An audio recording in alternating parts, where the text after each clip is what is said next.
નમસ્કાર મારા વાલા ગુજરાતી મિત્રો, જાગો જોગી જાગો ચેનલમાં આપનું સ્વાગત છે. તો આજે આપણે વાત કરીશું કે પહેલું તો આપણે જીવન કોને કહીએ છીએ કે જે આપણે માના ગર્ભમાંથી જ્યારે આપણે આ પૃથ્વી પર આવે, આપણે જ્યારે જન્મ લીધો અને જન્મથી મૃત્યુનો જે છેલ્લો એન્ડ છે, અને આ મૃત્યુ અને જન્મના વચ્ચેનું જે યાત્રા છે, જે અંતર છે, એને આપણે જીવન કહીએ છીએ.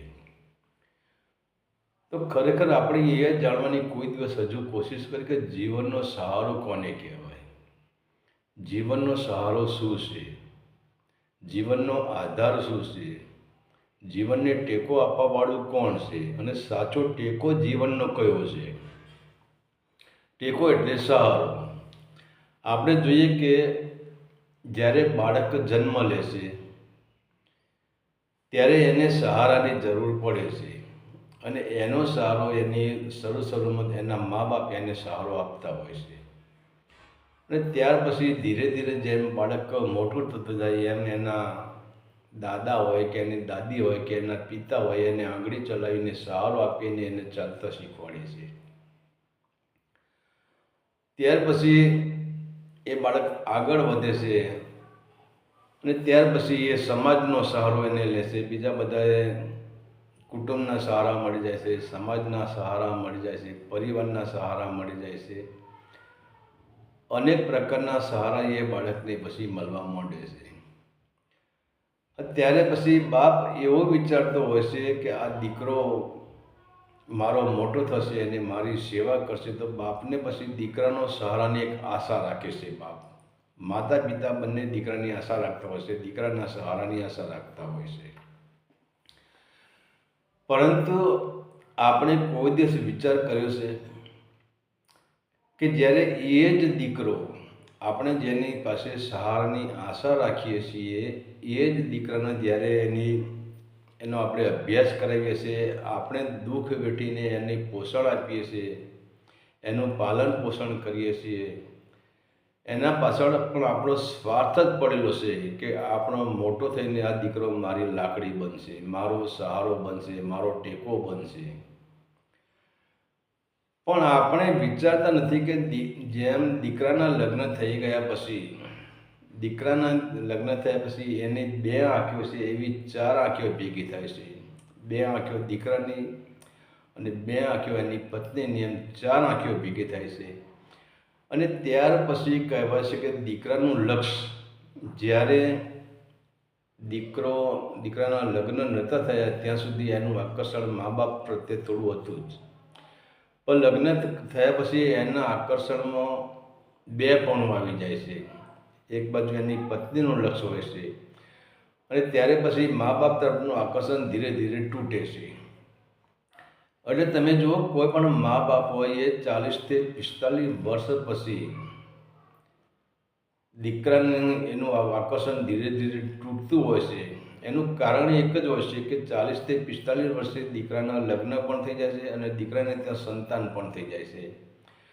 હવે એક બાજુ દીકરાને પોતાના સંતાનનું પાલન પોષણ કરવાનું આવે છે, એની પત્નીનું બધું કરવાનું આવે છે, તો હવે એની દોડધામમાં એ અટવાઈ જાય છે, અને એની મા બાપ પ્રત્યે એની નજર રહેતી નથી. પણ કહેવાનો મતલબ છે કે આપણે જન્મથી જ આપણે અંધ છીએ, જન્મથી જ આપણે બેહોશીમાં છીએ, આપણે હોશમાં આવતા જ નથી. ભલે આપણે કોઈ પણ કાર્ય કરતા હોઈએ, ભલે આપણે કોઈ ગુરુજી પાસે જતા હોય, કે ધાર્મિક ગ્રંથો વાંચતા હોઈએ, કે ભજનમાં જતા હોઈએ, કે સત્સંગમાં જતા હોઈએ, તો પણ એ બેહોશીમાં જ આપણે જઈએ છીએ.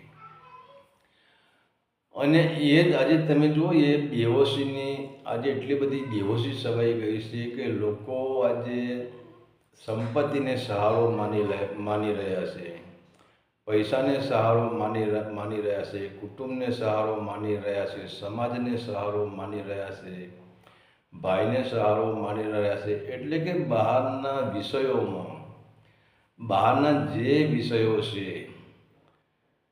અને એ દરેક વિષયો એવા છે કે જે લોભામણાના જે વિષયો છે અને એ વિષયો માણસને, એ સંબંધો, એ વિષયો માણસને લોભાઈ રહ્યા છે. અને એ જ વિષયોને લોભાઈને મનુષ્ય માને છે કે આ મારો સહારો છે. પણ હકીકત તો એક વસ્તુ એવી છે કે તમે કોઈ દિવસ આજ સુધી આપણે આટલી ઉંમર થઈ અને આપણે આ જગતમાં આજે નજર કરીને જો આપણે ફરી રહ્યા છીએ અને આવા તો આપણે અસંખ્ય કિસ્સાઓ આપણા ગામમાં પણ આપણે જોઈએ છીએ, આપણા સમાજમાં પણ આપણે જોયા છીએ અને મોબાઈલમાં પણ આપણે આવા કિસ્સાઓ સાંભળતા હોઈએ છીએ, પેપરમાં પણ આવા કિસ્સાઓ સાંભળતા હોય છે કે જે મા બાપે નક્કી કર્યું હતું કે બુઢાપામાં મારો પુત્ર મારો સારો થશે, મારો પરિવાર મારો સારો થશે, તો એ વસ્તુ ખોટી જ પડે છે. અને જે પુત્રને મા બાપે બચપનથી દુઃખ વેઠીને, લોકોના કામ કરીને કે એ પુત્રને પોષણ આપવા માટે કોઈ પણ પ્રકારનું ખરાબ કર્મ કરીને, છેવટે માની લો કે પાપના કર્મ કરીને પણ એ પુત્રના માટે જ એના પિતાજીએ જે કર્મ કર્યા અને એના અંદર એવી ભાવના હતી કે પુત્ર મારો સહારો થશે. પરંતુ તમે જુઓ 60 વર્ષ પછી એ બાપનું કંઈ જ કર્મ ચાલતું નથી, એ બાપનું કંઈ જ કર્મ આવતું નથી, એને બધા સહારા તૂટી જાય છે. અને સંપત્તિનો સહારો હોત એમ છતાં તમે સંપત્તિના માલિક હોય એમ છતાં તમે જુઓ આજે જે દીકરાઓ છે, તમારા પુત્ર છે, એ સંપત્તિ માટે પણ તમારી પાસે કંઈ ને કંઈ ન કરવાના કર્મ પણ કરી શકે છે અને સંપત્તિનો તમારી પાસેથી અધિકાર છીનવી લે છે. અને કહેવાય છે કે 50 થી 60 વર્ષ પછી સંપત્તિ ઉપર તમારો કોઈ અધિકાર પણ રહેતો નથી, એટલે એ તમારો સહારો છીનવાઈ જાય છે. તો આમાં કહેવાનો ટૂંકનો મતલબ એ છે કે સંતોએ આપણને કહે છે કે સાચો સહારો કયો.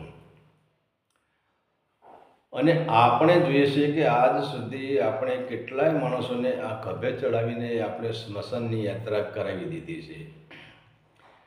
હવે સ્મશાનની યાત્રા કરાવ્યા જ્યારે જીવતા જે સંપત્તિ હતી એને કહે છે કે મૂર્ખો મારું કરતા મરી ગયો મૂર્ખો, તોય ન આવ્યું એને ભાન. આપણે આપણી નજરે જોઈએ છીએ કે જેની સંપત્તિ હોય, સંપત્તિમાંથી એક ફૂટી કોડી પણ સાથે જતી નથી.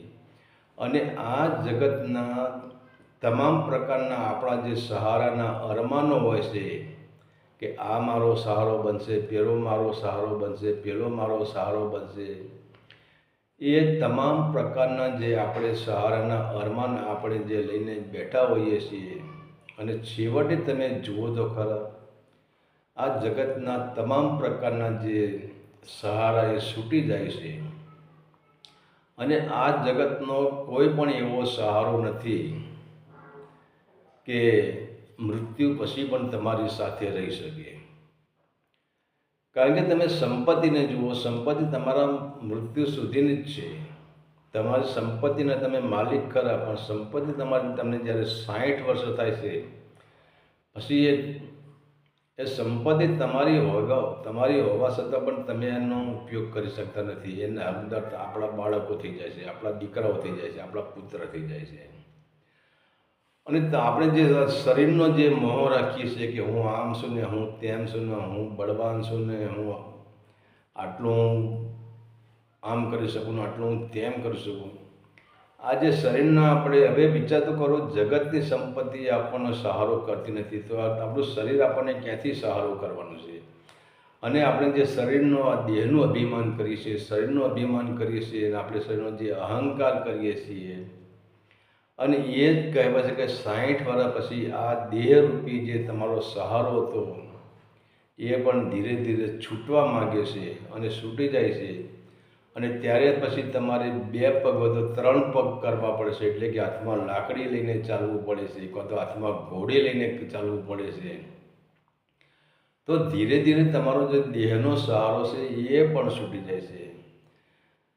અને વિચાર તો કરો, આગળ જતાં જેમ જેમ ઉંમર વધતી જાય છે તેમ તમને તમારા મગજનો સહારો હતો કે હું બુદ્ધિશાળી છું ને હું આમ છું ને હું તેમ છું, તો તમારું મગજ પણ વીક પડતું જાય છે. અને આપણી અંદર જેટલી જ્ઞાનેન્દ્રિયો છે, 5 કર્મેન્દ્રિયો છે, 5 જ્ઞાનેન્દ્રિયો છે, 4 અંતઃકરણ છે, એ તમે જુઓ સમયની સાથે જેમ જેમ ઉંમર વધતી જાય છે એમ આ બધું વીક પડતું જાય છે.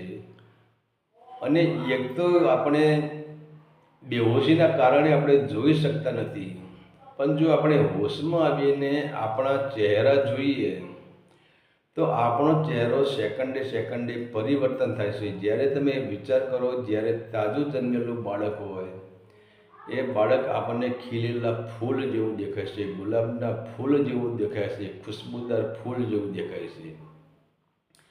અને ધીરે ધીરે જેમ બચપનથી જેમ યુવાવસ્થા તરફ એ બાળક વધે છે એમ એમ એનું તેજ વધતું રહે છે, એનો ચહેરો આપણને જોવો ગમે છે.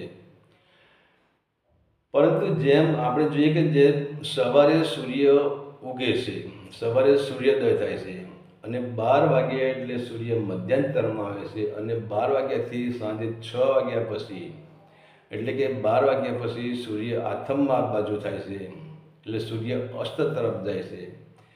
એમ માની લો કે આપણું આયુષ્ય 80 વર્ષનું છે, તો 40 વર્ષે આપણા જીવનરૂપી સૂર્ય મધ્યાંતરમાં આવી ગયો. ત્યાં સુધી આપણને એમ લાગશે છે કે હું તેજસ્વી છું, આ બધા સહારા મારા જ છે. પણ જેમ જેમ સૂર્ય અસ્ત થાય છે એમ એમ આપણે જોઈએ કે પૃથ્વી પર અંધકાર છવાતો જાય છે. તો આપણું જે આ શરીર છે એ પણ એક પૃથ્વી છે, કારણ કે પિંડ અને બ્રહ્માંડ બંને છે. તો અહીંયા સૂર્ય પ્રકાશમાન છે અને એ સૂર્યનો પ્રકાશ આપણા પિંડમાં પડે છે. પરંતુ 40 વર્ષ પછી એ પ્રકાશ જેમ સૂર્ય અસ્ત થવા માંડે છે એમ 40 વર્ષ પછી એ જે સૂર્યના પ્રકાશનું પોષણ આપણને મળતું હતું, સૂર્યના પ્રકાશની ઉર્જા આપણને મળતી હતી, એમ ધીરે ધીરે જેમ સૂર્ય અસ્ત થાય એમ અંધકાર છવાતો જાય છે. અને અંધકાર છવાતો જાય છે તો બીજી બાજુ શું થાય છે, બીજી પ્રકાશ દૂર થતો જાય છે અને અંધકાર છવાતો જાય છે. તો જ્યારે અંધકાર છવાતો જાય ચારે બાજુથી આપણને ભય લાગે છે, ચારે બાજુથી આપણને ડર લાગે છે. કારણ કે માણસ નિર્ભય ક્યારે બને છે? માણસ નિર્ભય ત્યારે જ બને કે જે એ પ્રકાશમાં હોય, અને એ પ્રકાશ એ જ અભય, અને જ્યાં અંધકાર ત્યાં ભય. તો હવે 40 વર્ષ પછી આપણે અંધકાર તરફ એટલે કે આપણું જીવન છે અસ્ત તરફ વહેવામાં યાત્રા કરે છે, અસ્તની યાત્રા કરે છે. અને 40થી પછી 50થી 60 જેમ જેમ આપણે આગળ જઈએ એમ ધીરે ધીરે આપણા અંધકાર વધારે છવાતો જાય છે. અને અંધકાર છે ત્યાં પછી આપણા સહારા પણ તૂટતા જાય છે અને આપણને ભય પણ લાગતો જાય છે. અને જ્યાં અંધકાર આવે છે, જ્યાં તમારો સમય નીચેની તરફ વહે છે, ત્યારે પછી તમે જુઓ, તમે ગરીબ હોય, તમે અમીર હોય, તમે કરોડપતિ હોય, તમે બુદ્ધિમાન હોય, તમે જ્ઞાની હોય, ધીરે ધીરે એ અંધકાર તમારી જે ઉર્જા છે એને ક્ષય કરે છે. એટલે કે તમારી કોઈ કિંમત રહેતી નથી, તમે અસહાય બની જાઓ છો. તમે સંપત્તિવાળા હો તો પણ અસહાય બની જશો, તમારી ઘરમાં કોઈ કિંમત રહેતી નથી. અને તમારા જે હજુ ઉગતા સૂર્ય એટલે કે જે તમારા બાળકો છે, તમારા બાળકોના બાળકો છે, એ તમને જ્યારે તમારી યુવાનીમાં તમને પ્રેમ કરતા હતા એ પ્રેમ આપણને પછી મળતો નથી. અને ધીરે ધીરે આપણે અસહાય થઈ જઈએ છીએ. પછી તો છોકરાના મેણા ટોણા ખાવા પડે છે, છોકરાના મેણા ટોણા ખાવા પડે છે, છોકરાઓની પત્નીના પણ મેણા ટોણા ખાવા પડે છે. અને કહેવાય છે કે ધીરે ધીરે સહારા બધા છૂટી જાય છે અને કોઈ પણ સહારો સ્મશાન સુધી આપણે સાથે આવતો જ નથી. ભલે સંપત્તિ હોય તો સંપત્તિ તમે મૃત્યુ પામ્યા એટલે તમારો સંપત્તિનો સંબંધ તૂટી જાય છે, તમારાનો બાળકોનો સંબંધ તૂટી જાય છે, તમારોને તમારા પત્નીનો સંબંધ તૂટી જાય છે, તમારોને તમારા સમાજનો સંબંધ તૂટી જાય છે. અરે બીજી વાત છોડો, તમારા માટે જીવ આપનાર કોઈ એવો વ્યક્તિ હોય ને કે તું મરી જાય તો હું મરી જાઉં, તો એ પણ સંબંધ તૂટી જાય છે. અને એટલે જ સંતોએ કહ્યું છે કે મરનારની પાછળ ચાહનાર કોઈ મરતું નથી. કહે છે મરી જઈશું, પણ પાછળથી કોઈ મરતું નથી. બળતી જોઈ એની લાશને આગમાં કોઈ પડતું નથી. અરે આગમાં તો શું, એની રાખને પણ કોઈ અડતું નથી. તો માટે જ કહ્યું છે કે રજકણ તારા રઝળશે, જેમ રણમાં ઉડે છે રેત. અને હજી તો બાજી છે તારા હાથમાં, તું ચેત મનવા તું ચેત. હે મનવા, હે માણસ, તું ચેતી જા. તને એવા કહેનારા આ જગતમાં માણસો છે, તારા પ્રિય માણસો, એ લોકો એમ કહેતા છે કે તમે નહીં હોય તો હું પણ નહીં હોત, તમારા પાછળ હું પણ મરી જઈશ. આવો દાવો કરવાવાળા તમારા જે પુત્ર હોય કે તમારી પત્ની હોય કે તમારા મિત્ર હોય કે તમારી બેન હોય કે તમારા કોઈ પણ સગુવાલી એવો નજીકનો સંબંધ હોય, એ તમારા જીવતા આવો દાવો કરે છે.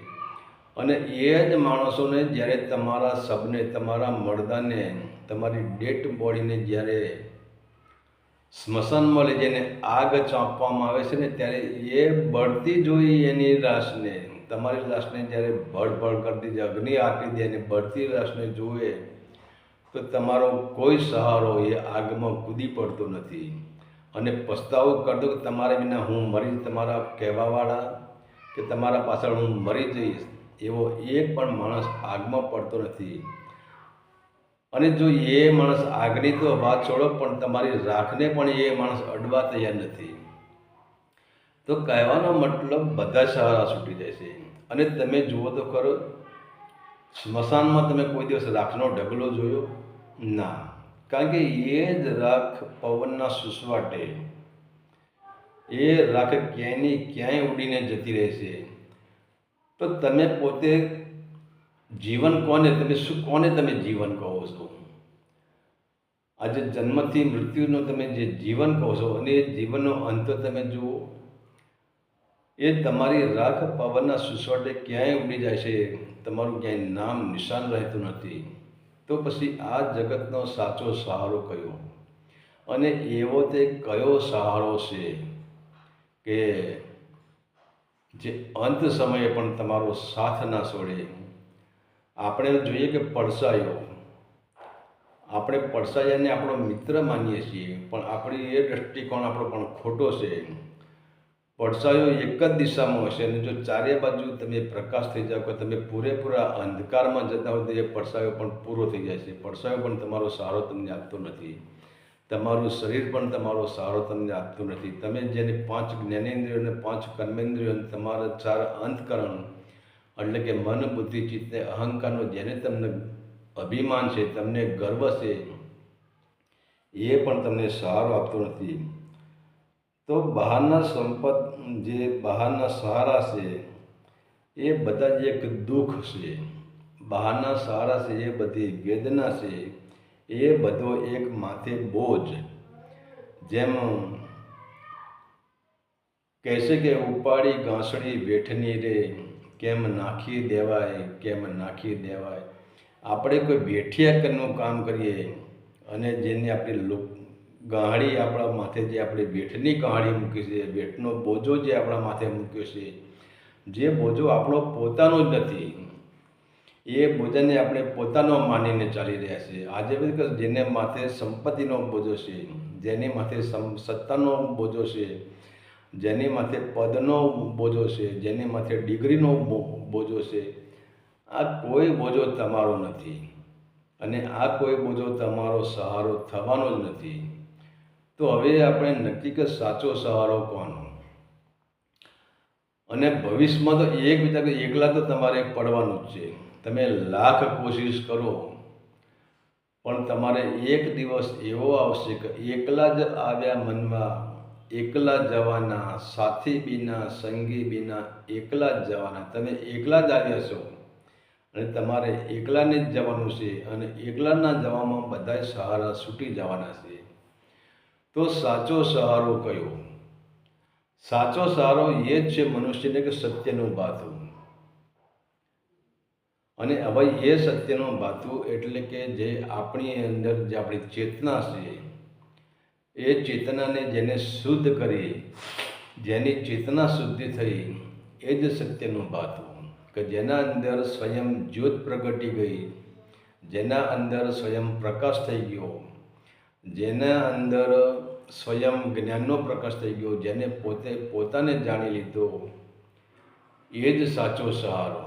બાકી આ જ બધા જગતના સહારા ખોટા જ છે. અને એ જેને સત્યનો સહારો છે, અને એ જ સત્યનો સહારો, ભલે તમારે અનંત જન્મો, તમારે જ્યાં સુધી તમે પૂરા સ્ટેજે ન પહોંચો, પૂરી યાત્રા ન થાય, એટલે કહે છે કે સંત ગીજ પલટે નહીં, જુગ જાય અનંત, ઊંચ નીચ ઘરે અવતરે, આખર સંતનો સંત. તમારા અંદર જે સંતનું બીજ રોપાઈ ગયું, તમારા અંદર સંતનો પ્રકાશ પડી ગયો, અને એ જ પ્રકાશ, એ જ સાચો સહારો છે. અને એ અનંત જન્મો સુધી એ પ્રકાશમાંથી કોઈ ઓછો થતો નથી. દિવસે ને દિવસે એ પ્રકાશ વધતો રહે છે. અને એટલે જ સંતોએ કહ્યું છે કે તમે સત્યનું ભાથું ભરી લો. આ આપણે જે સંસારમાં ભાથા ભરીએ છીએ, બધા અસત્યના ભાથા ભરીએ છીએ. એટલે કહેવાનો મતલબ અસત્યના સહારા ઉપર આપણે જીવી રહ્યા છીએ. અને સત્યનો સહારો લઈ લઈએ, સત્યનું ભાથું ભરી લઈએ, તો જ માણસનો આ જે આપણે જીવન કહીએ છીએ, જેનું જન્મ મરણ કહીએ છીએ, એના ચક્કરમાંથી આપણે બહાર નીકળી શકીએ. અને એક સમય એવો આવે કે આપણે આપણા હૃદય કમળમાં આપણે પૂરેપૂરી આપણી સત્યની જ્યોત પ્રગટાવી શકીએ. અને સત્યની જ્યોત પ્રગટાવીને હવે વિચાર તો કરો, બહારના સહારા, જે જગતના સહારા છે, એ આપણને બંધન કરે છે. એ આપણને વાસનાઓમાં ખેંચી જશે, કામમાં ખેંચી જશે, ક્રોધમાં ખેંચી જશે, મદમાં, મોહમાં, લોભમાં, અહંકારમાં, વિષય વાસનામાં. બહારના સહારા આપણને ખેંચી જાય છે. બહારના સહારા આપણને મુક્ત કરી શકતા નથી, પરંતુ બહારના સહારા આપણને બાંધે છે. અને એ બાંધ્યા પછી પણ જો એ સહારા કાયમ માટે આપણી પાસે રહેતા તો વાંધો ન આવે. પણ છેવટે એ સહારા એટલા બધા હરામી છે કે આપણને બાંધીને પણ એ આપણાથી દૂર જતા રહેશે. અને આપણને આપણા હાથે જે એ કુકર્મ કરાવે છે, એક પાપ કર્મ કરાવે છે, એ આપણી ઉર્જાને નેગેટિવ બનાવે છે. અને અસંખ્ય આ સહારા આપણને દુઃખ આપે છે, પણ આપણને સુખ આપી શકતા નથી. તો અંદરનો સહારો એક જ મજબૂત છે. અંદરનો સહારો એક જ એવો છે કે જેમ આપણે જોઈએ છે કે એક ગાડું હોય, એ ગાડું ચાલતું હોય છે, ગાડાને બે બાજુ બે પૈડા હોય છે, પણ એ પૈડાનો મુખ્ય આધાર શું છે? પૈડાનો મુખ્ય આધાર એની ધરી છે. જો ધરી તૂટી ગઈ તો એક પૈડું પણ ચાલી શકે નહીં. તો એમ આપણો ધરી છે, આપણો મૂળ આધાર છે, આપણો મૂળ સ્તંભ છે, એ જ આપણો સાચો સહારો છે. એના સિવાય આ જગતમાં કોઈ પણ પ્રકારનો આપણે બેહોશીમાં આપણે માનીએ કે આ મારો સહારો છે, પેલો મારો સહારો છે, તો એ આપણે બેહોશીના કારણે જ માનીએ છીએ. પણ જ્યારે આપણને હોશ આવે છે, જ્યારે વૃદ્ધાવસ્થા આવે છે, અને વૃદ્ધાવસ્થામાં આપણે જોઈએ છીએ કે આપણા તમામ પ્રકારના સહારા છૂટી ગયેલા, આપણી નજર આપણે જોઈ રહીએ છીએ. આપણો બીજી વાત તો છોડો, જગતની વાત છોડો, સગા સંબંધીની વાત છોડો, પરિવારની વાત છોડો, સમાજની વાત છોડો, પણ વૃદ્ધાવસ્થામાં આપણે જોઈએ છીએ કે આપણું ખુદ શરીરને જે આપણે સાચવતા હતા, અને જે શરીરને આપણે અભિમાન કરતા હતા, અને જે શરીરને મારો પોતાનો સહારો છે, મારું પોતાનું શરીર માનતા હતા, એ શરીર પણ વૃદ્ધાવસ્થામાં આપણને દગો આપે છે. એ આપણને સહારો આપી શકતા નથી. હરિ ઓમ તત્સદ. આદેશના પ્રણામ.